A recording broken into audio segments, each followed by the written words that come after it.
Welcome back to Coffee Walk MD, your cure for boring conversation.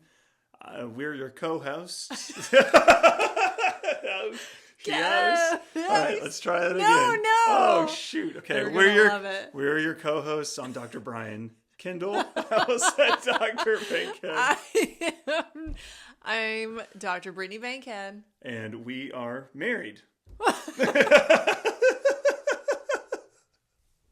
Yay! Right? I mean, people need to know that too if they're know tuning in. They can't We're gonna see sound us. real flirty, like at work. Yeah. When people are like, "Oh yeah, hey, seems like you're like into her." Yeah, it's like, well, yeah, because we're married. I would hope so. Yeah. If you can't see us, we're trying to be better about telling who we are, talking to you. We are posting this on YouTube. We are. It's on YouTube as well. This is mainly a podcast. A podcast. Welcome to the show. Welcome to the show. That's what we tell the kids every day too. As we navigate this starting a new podcast and marriage. Medicine. That's right. And everything all else. the entrepreneurial things that we are doing. Well, not just that. People don't want to just listen to that. Well, no, they're not. No, you're talking about the podcast. Yeah. I thought you were talking about just our show and life in all general. Of it. All of it. Okay. Yeah. Well, yeah. Welcome to the show. People don't care about our entrepreneurial. They do. They care. So, but they don't want to listen to that. Anyway, if you missed the first episode, we'll link to in the show notes to the first episode. Oh, make sure you go back and check it out.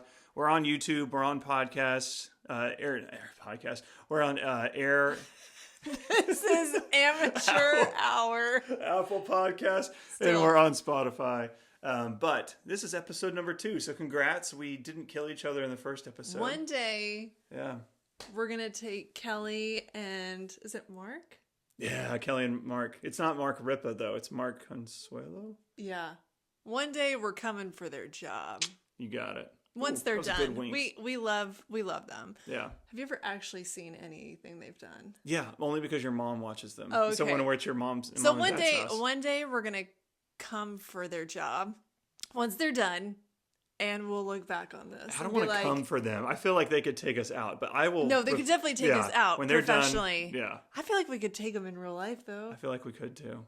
Like, yeah. I'm 5'9", solid. Kelly Ripa's little and cute, but she's also feisty. She was on a soap opera, right? Like, she knows how to fight. I am a literal trauma surgeon. I can take anything. But they kill people there and get away with it. Like, she knows. When's the last time you watched a soap opera? Never. Probably like when I was when your mom was watching. When I was like 8 years old and there was daytime TV during the summer and you had no cable and there was nothing else to watch. You're like, okay, I guess soap operas it is. I guess this is it. Okay. Okay. Well, we didn't get to Brian's intro last time because I took the liberty of introducing myself for the entire introduction time that we had. Hey, but you're highly accomplished. Leaving out, you keep doing your hair, and if you're not watching this, well, the people on YouTube, all 2 subscribers. Oh yeah, ourselves and our son. So we're gonna let Brian intro himself now. Yeah, so I am Dr. Brian Kendall. I was born and raised in San Antonio, Texas. Went to Texas A&M University, where I met my lovely co-host. Do you like that? Do you like that term? Sure. Co-host? Sure. Yeah, where I met my lovely wife, Brittany. Yeah. We have 2 children, as she talked about in the first episode. We have a 13-year-old boy and a 7-year-old girl. And we currently live in South Carolina. Mm-hmm. I have moved around a lot with Brittany, as Brittany has done all of her training and all of her amazing things. Go back to episode 1 if you want to recap on that. Yes. And so that means, as you know, we went to medical. So we met in undergrad, and then we took a few years in between undergrad and medical school to live some life. Brittany was getting her master's degree while... This is supposed to be your intro. It is my intro. While You're I talking was about getting... everybody else. Oh, I don't talk about myself very well. That's clear. Yeah. Okay, and so, Brian's intro. See, it says right there. Brian's intro. Brian's intro. Talk about yourself. And so during that time, I was in the Peace Corps for a little bit. I lived in Albania. Yep. And then I was a 4th and 5th grade math and science teacher in Miami, where Brittany was getting her master's at. And then we applied to medical school together on our honeymoon, which was crazy. And then we went to med school together, in international medical school. Then residency happened, which is a whole other story. We'll get into that another episode, I think. But yeah, and so my residency was much shorter than Brittany's training was to become a trauma surgeon. I'm an emergency medicine physician. So I've been out and practicing emergency medicine for over a decade now, which is just nuts to me. And I've had a lot of different jobs. I've had different leadership roles and been involved in residencies, and currently in a role where I get to work with medical students. I get to work with residents, do a lot of teaching, but also get to work on my own, which is great too. What are your hobbies? Doing a lot of shift work. I like to read. I like to... Why are you like snarling when you say that? I'm trying to think of my hobbies. I like to read. I like to read. I like to wake surf. I like to ski. I like to garden. I like astronomy. I like anything that's nerdy. You like to work out. Working out. I like to work out. And I love spending time with you and the kids. You like avocado and spinach? Oh, avocado and spinach are my favorite. Yeah. I can't not order something on the menu if it includes avocado or spinach. It's just going to happen. So yeah, that's me. All right, on to something else that's more interesting. Okay, so... All right, so what's on your mind? What's on your mind? What's on your mind? This is a little thing that we like to do on our coffee walks. It's like the first thing we start out with. We've got the hot coffee. We're walking. We're walking. Yep. Benny has probably peed once by now. Benny's our dog, not like our son. And we're like, so what's on your mind? Yeah. So what's on your mind? What is on my mind? Right now, my mind is shift work. Number one, I'm appreciative to anybody and everybody out there that has to work a shift.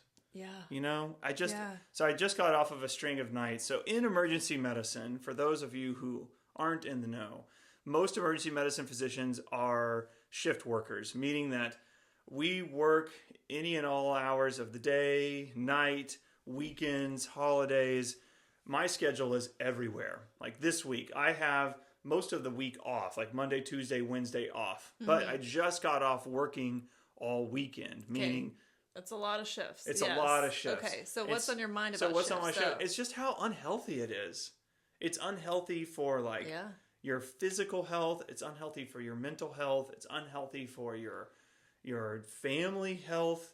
Yeah. Shift work is just like... It's just on my mind. And I keep thinking like, I love what I do. I love emergency medicine. It's almost like you have this arrival fallacy of like, that we always had throughout training of it's going to get better. Yeah. And it never gets better with shift work. It's so true. It gets tolerable. Yeah. And sometimes it's not even tolerable. Yeah. Yeah. No, it's very true. And so I'm just, I obviously I want to continue what I'm doing, but it's something that I want to be more mindful about as I go forward I want to make sure that like shifts are that, somehow optimizing that. But you've been working on that for over a decade. Yeah, that's true. So if you have like one thing that you think would make it better, what would that be? Like what one thing would help optimize it? It would be great. In a dream world. In a dream world, I think I'm just talking like super simple. Yeah. It would be great if I didn't have to work any night shifts ever. Yeah. I think that would make a huge difference. Yeah, it really would. The switching back and forth between nights and days is really tough. It's really tough. Yeah. If you're a shift worker out there, let us know in the comments. Yeah. I'd love to hear your thoughts on shift work. If you've found a way to optimize, or use this as a way to bring it up with your loved one too. Get into the conversation of shift work at home. Golly, and let us know what and you the family members of people who work shifts because they kind of suffer too. Mm-hmm. Oof, yeah. Yeah. What's on your mind?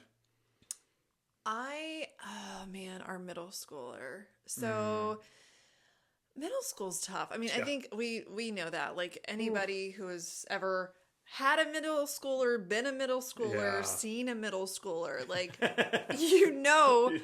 it's tough. Yeah.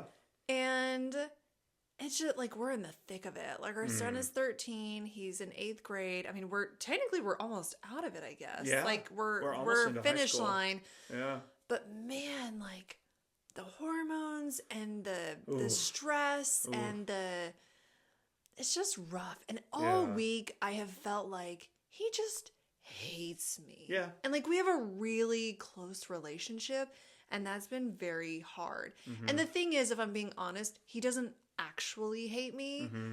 But then it's like, no, you just seem mad to the world. Yeah.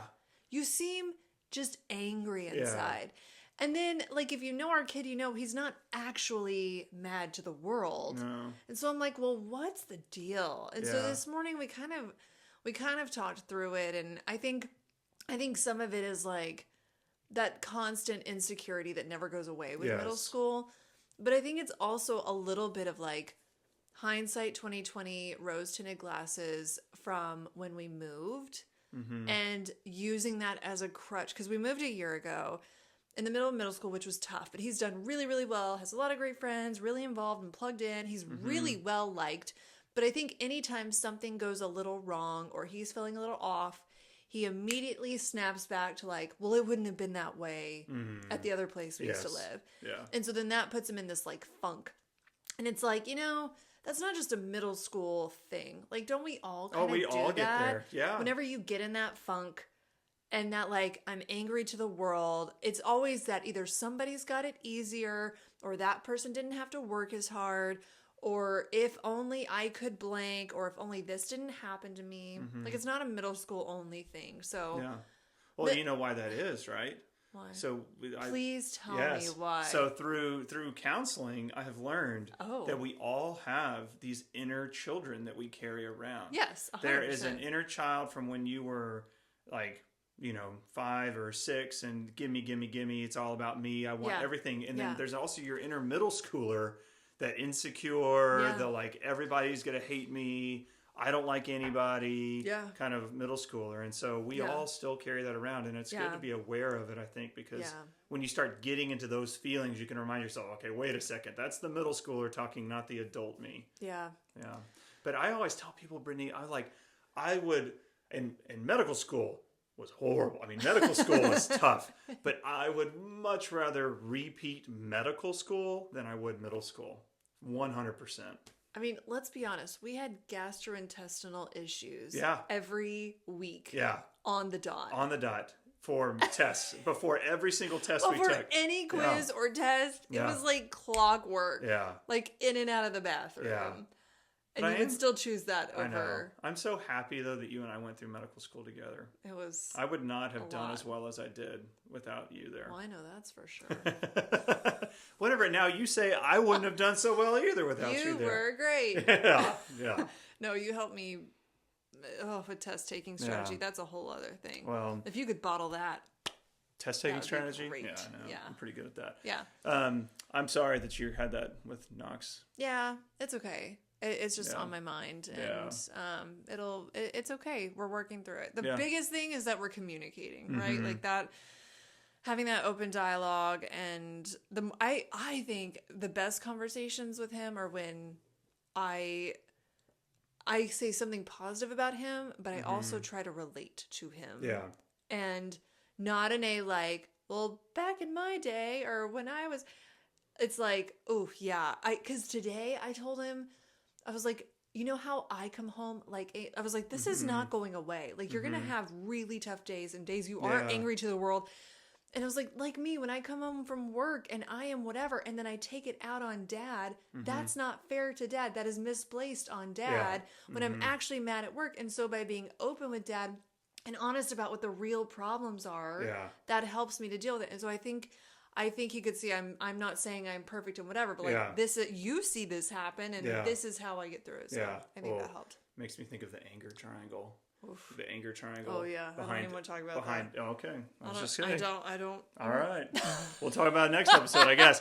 It's like life changing for me. The anger triangle makes me like think. Maybe we should have her on to talk about it. We should maybe. Speaking of anger triangle, it's our one of our favorite segments of a coffee walk episode, or like parts of a coffee walk where we just vent.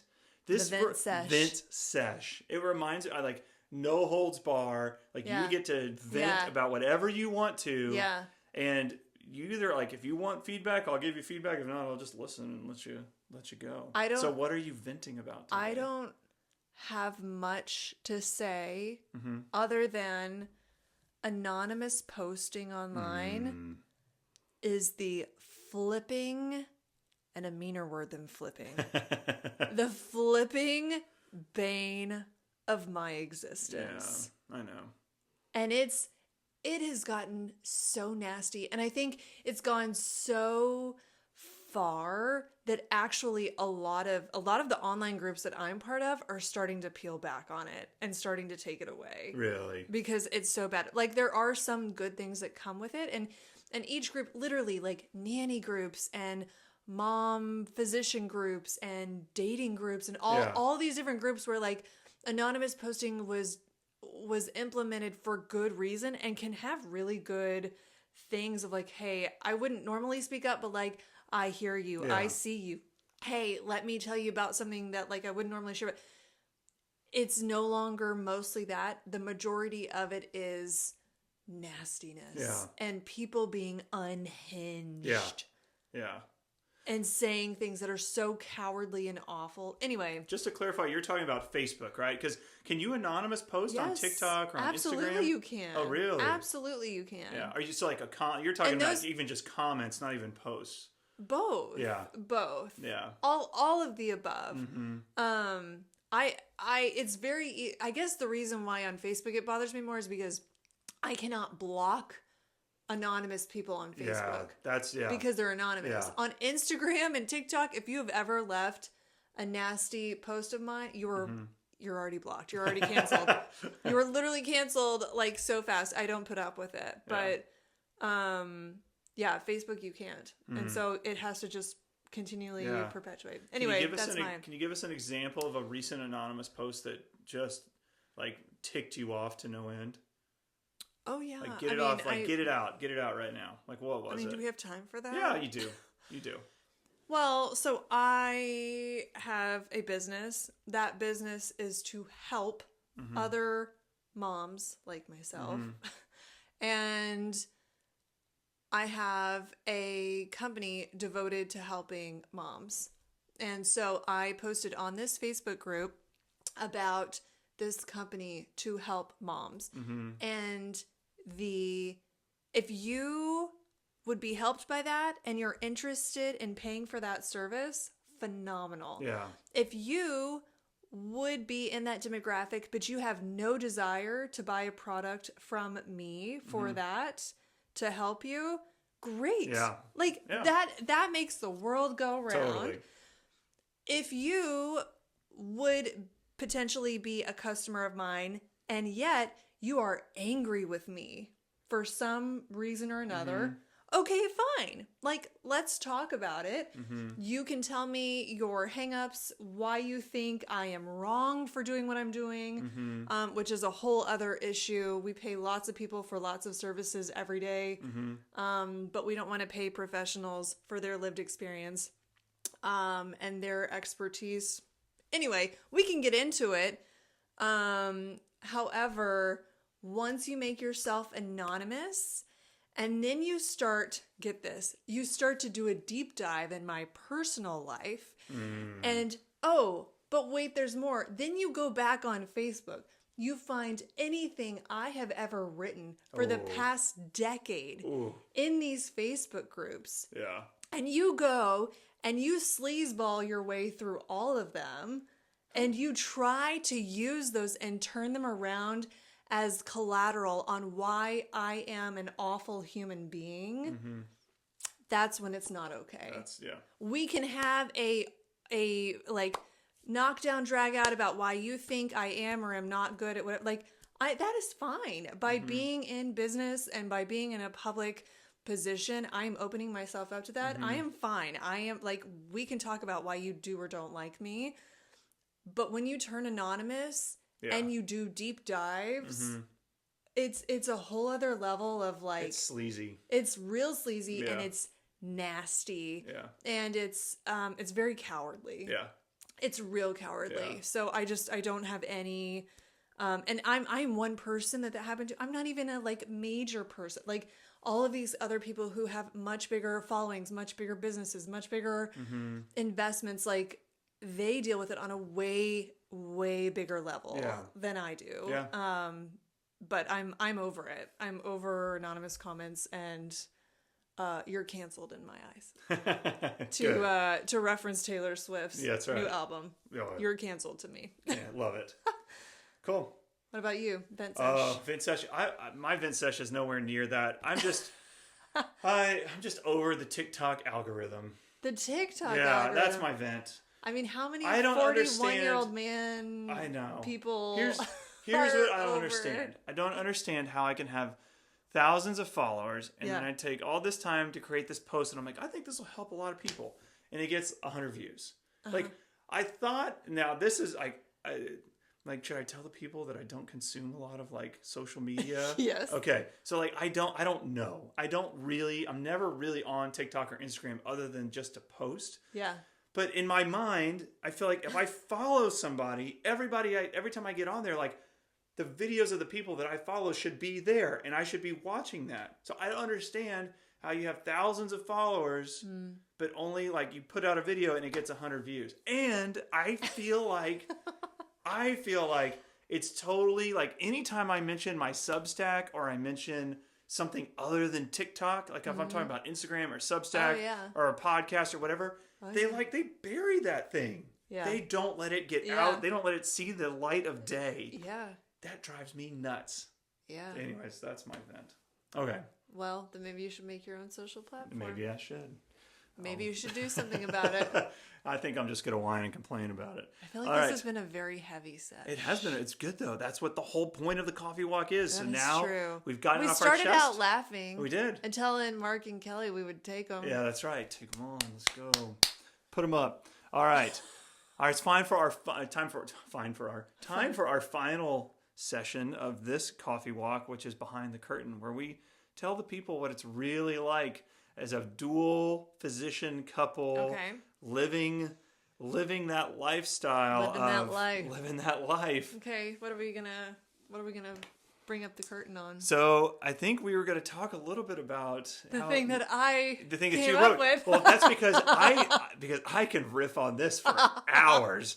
How not all hospitals are created equal. Not all hospitals are created equal, our friends. They are not. And I have made several informational videos about this for the people. You're going to plug your own social media? Well, I'm not plugging it. I didn't say where. I mean, what's in the show notes where our social media stuff is. If you'd like to go watch them, please do. But yeah, not all hospitals are created equal. And the thing that drives me bananas about this is that once somebody signs into whatever hospital they have gone to, the people who work at that said hospital are no longer allowed to sit there and say, hey, FYI, like, you're in the wrong place. Yeah. You can't say that. Oh, how amazing would it be if you could put, but here's what I wanted people to know. Cause you deal with emergencies. Mm-hmm. I see a lot of emergencies, but I also deal with taking care of lots of elective surgeries and things. And people, when it comes to, I think from what we see, only about 20% of the population, this is a totally made up number, and I'm talking anecdotally for the record. Only about that amount of people will look into a hospital, will look into a surgeon, will look into a physician and say, they are excellent at this. They have capabilities for this, and will use that information to get whatever care they need. Most of the time, it's like, oh, well, this place is closest to me, right? Like that is not an unreasonable thing. Well, this urgent care is right around the corner. This surgeon is in my neighborhood. And they use these like geographic things. You look pissed off. No, I'm just stewing still.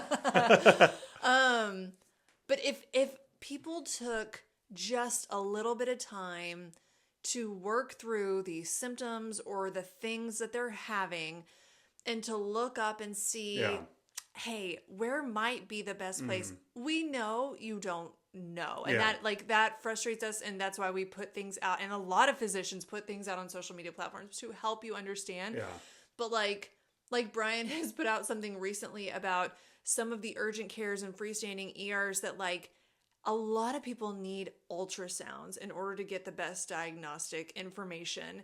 And a lot of those places don't have an ultrasound, which means you're going to be wasting your time and wasting your money at these places that cannot diagnose you. Yeah. Same thing with like, I mean, all the time, like my parents live by a lake, and I'm always thinking about if they were to be in a traumatic incident, or if they were to have a heart attack, or if they were to have a stroke, the hospitals that are closest by are going to be a waste of time.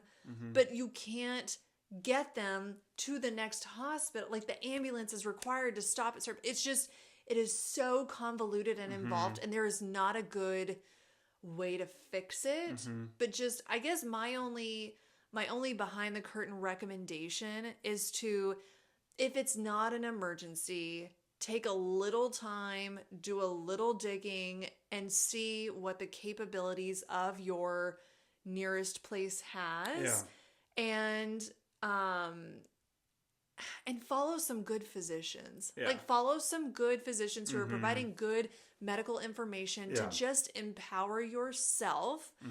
They can't give you medical advice, but they can at least provide you with some education so you can be a little bit more informed. Yes. Right? Yeah. Just like you would want with politics, with education, with agriculture, with food consumption, with nutrition. Like, just follow some people that you trust that have the credentials to give you good, unbiased information, and so you can make a decision about that. And if you want to leave questions for us, we are happy to. We are happy to answer as best we can, but just that's my 2 cents. I'd love to answer as best we can. I think if you go find, especially me on my TikTok is dedicated to helping people avoid the emergency department. Yeah. So if you're interested in that, like, please go and take a look. I try to do it in as unbiased a way as I possibly can. My social media is dedicated to like helping moms. And helping girls who don't think they can be because people tell them anyways. Hey, well, I think this was another great coffee walk. I think it was. It's very classic coffee walk, it's though, so where it's all different. over the place. And some are very positive and dreaming and like uplifting, and others are like, we just have a lot that we need to get deep. out. Yeah. So we hope that this inspires you to go on your own coffee walk, get your own conversations going, get involved with your partner and get out of the mundane kind of like, how was your day conversations, like get these topics integrated into your day. We hope that you'll join us for our next episode where, guess what, we have a special guest coming on. I'm very excited to share something that is very near and dear to our hearts. So we can't wait for that episode. So make sure that you subscribe and follow us on all the social medias. And so what things on their coffee walk would they take this time? So Vincesh, what's on your mind? What's on your mind? And behind the curtain, at whatever you're doing, your job, your organization, like whatever it is, like allow your partner to get into your life by telling them what's going on at my job right now. Like take them behind that curtain. All right. Thanks for joining us on Coffee Walk MD, your cure for boring conversations.